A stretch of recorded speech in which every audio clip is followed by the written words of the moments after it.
Welcome back. Today we're going to talk about the principles of effective use of instructional technology.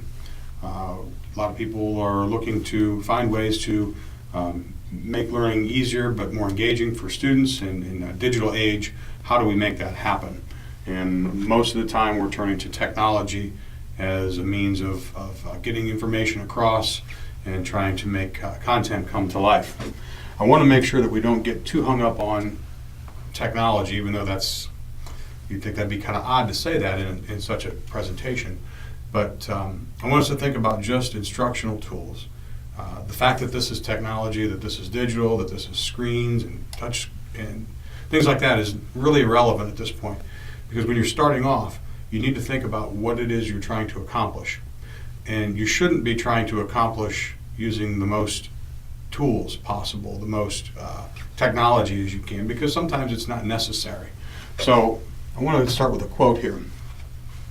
And it's, as to methods, there may be a million and then some, but principles are few. The man who grasps principles can successfully select his own methods. The man who tries methods ignoring principles is sure to have trouble. Too often when people are embarking on a technology adoption or plan to use it in the classroom, they are too focused on this. They're too focused on the methods. They're too focused on trying to see how they can use the computers or the iPads or the video cameras in class.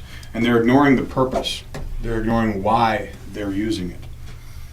If it's possible to accomplish an objective, a learning objective with pencil and paper, and that's the easiest way to do it, then use that.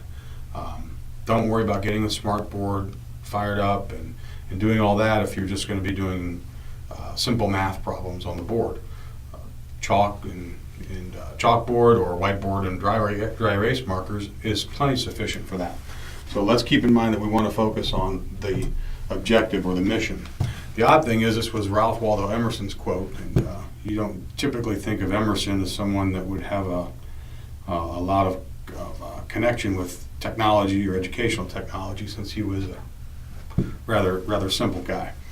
So moving ahead then, we're all here because we want to know, how do I get started? What do I do to make my course better?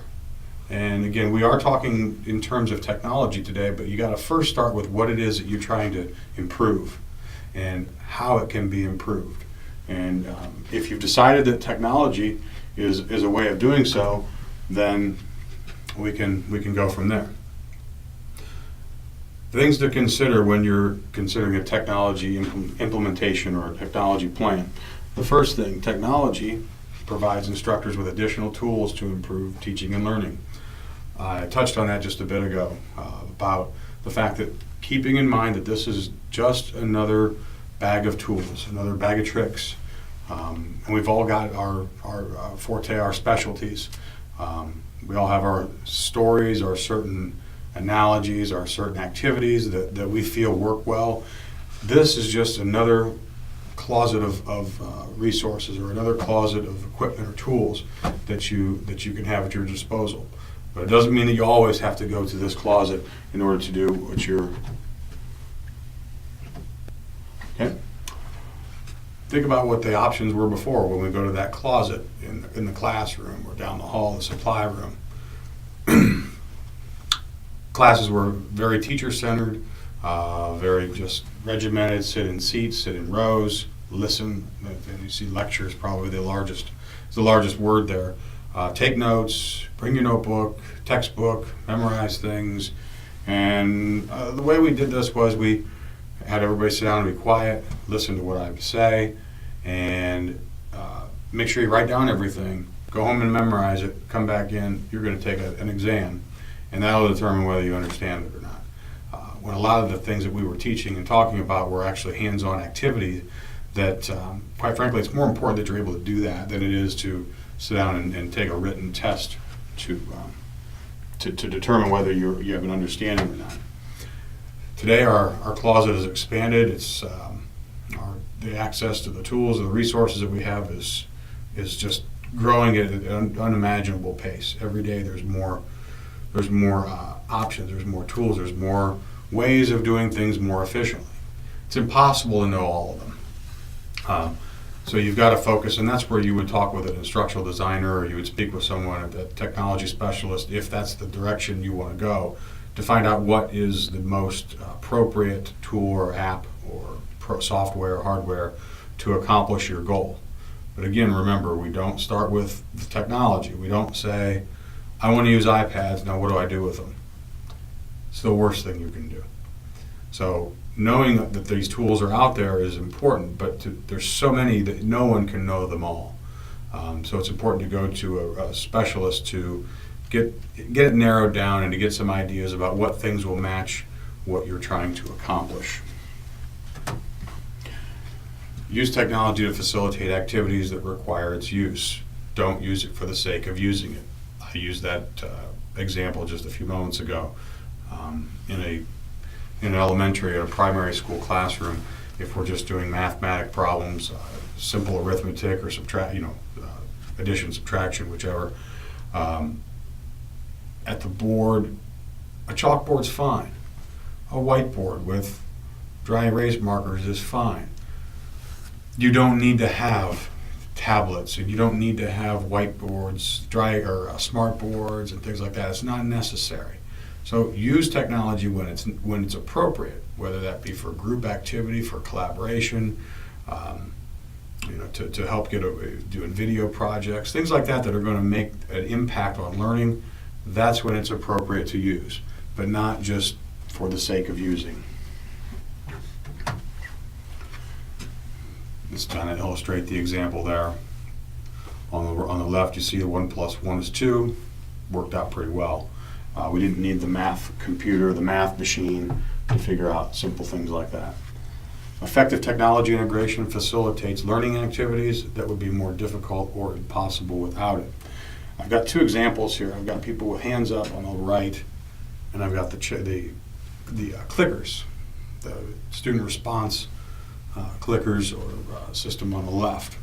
And you might look at this and you'd say, what's wrong with everybody's got their hand up? They must love what I'm teaching. They must all want to share. They all know. That could very well be the case. But generally in that setting on the right, with all the hands up, what are you going to do? Exactly.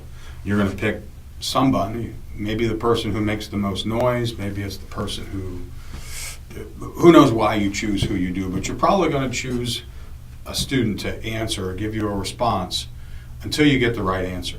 So if the first person has the answer correct, you see there's going to be about 14 other hands that all go down and they never got a chance to be heard.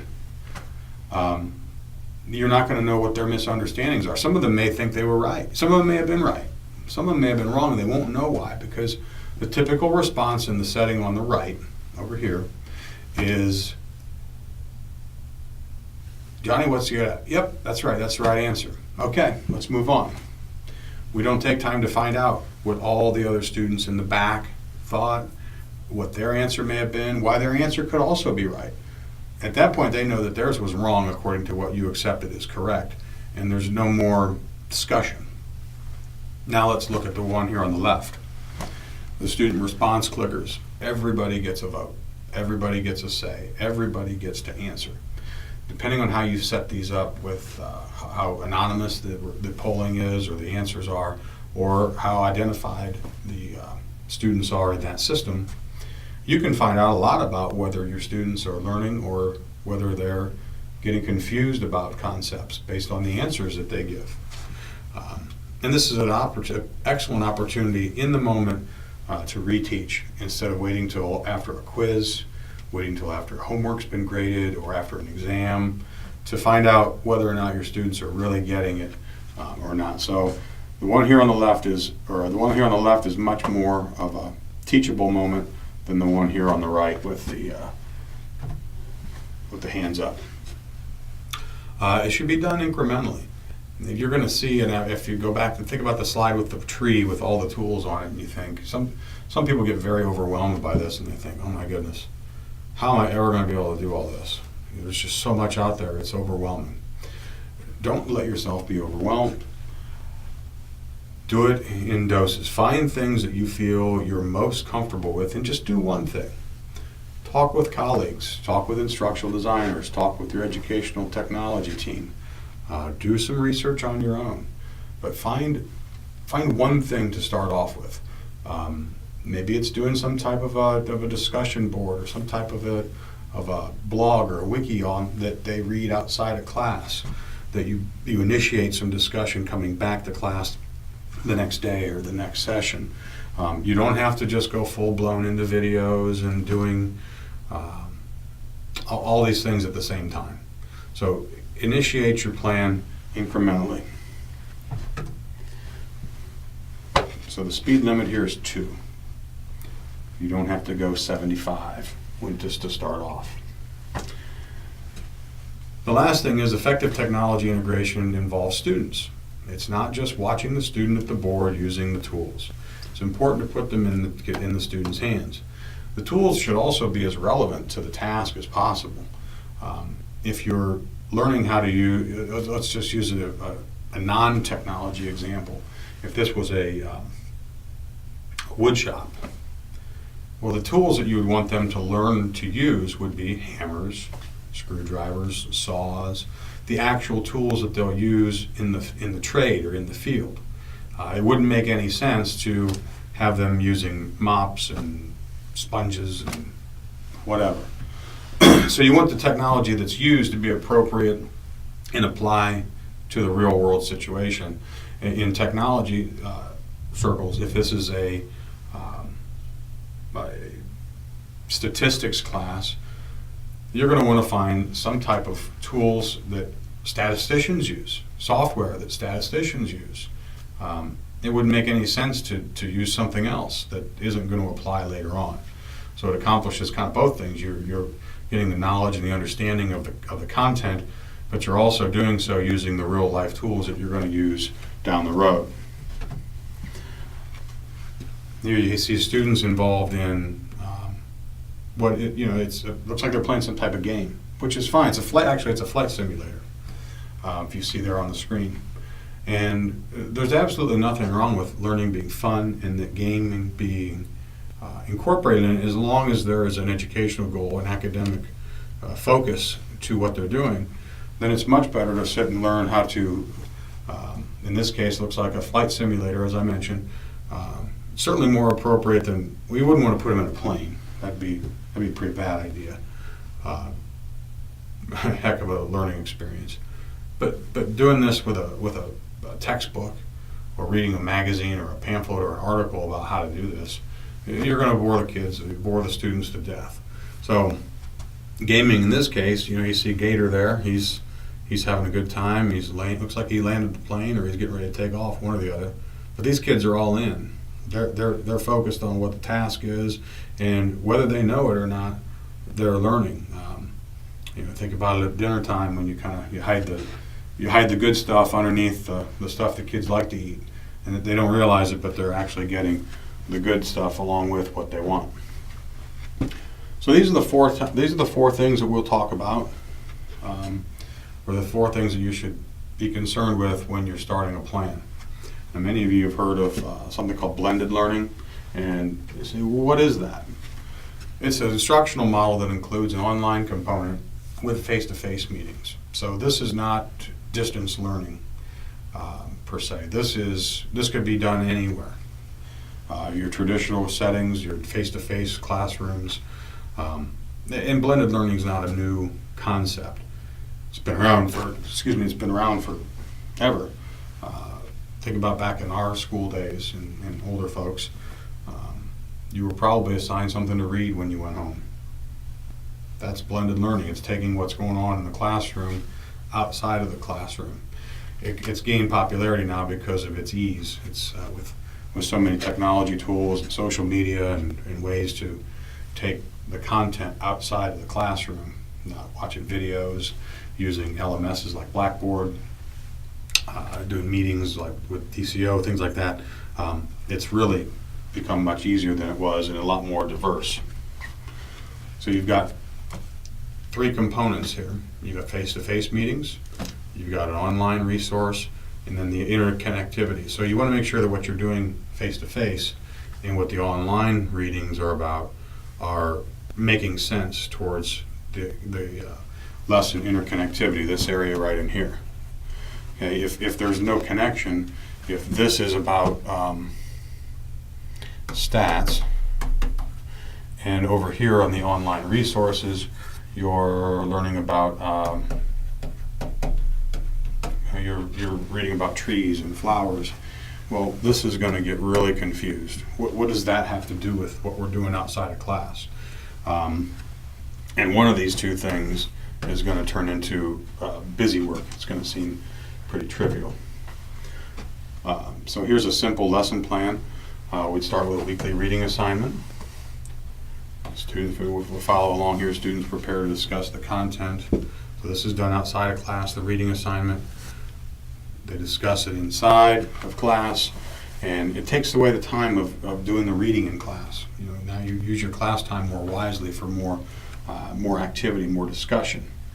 And then as a result of the discussion, the instructor gives more information. There's more understanding that occurs because of our discussions, and we end up with then an online discussion. We take what was already done in class, and now let's take it back outside of class again. And the learning continues.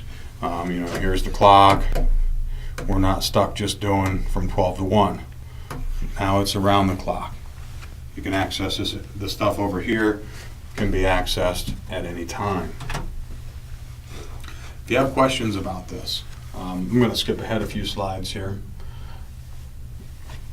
Here at AFIT, we use Blackboard as our LMS. It's one of the more common LMSs, places that content's put, the assignments are submitted, and it's kind of the vehicle that we use to connect, especially with distance learning students, but it's also available to any resident students, any face-to-face teachers and students. Here's a list of things. I'm not going to go into Blackboard now. I think that's probably enough for now.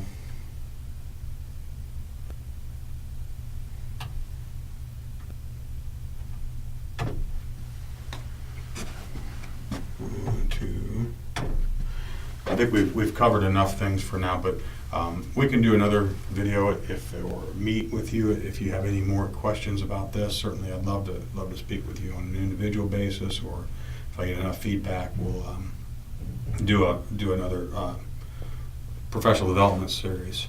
And also, we can talk more about Blackboard in another video. But this was set up to designed to help you get started with using technology in your classroom, whether it be a face-to-face course, or if you're just getting started with distance learning and looking for some direction on what to do and how to start.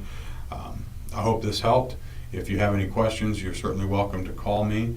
My number is right here at the bottom, 937-255-6565, extension 3309, or you can email me at this address.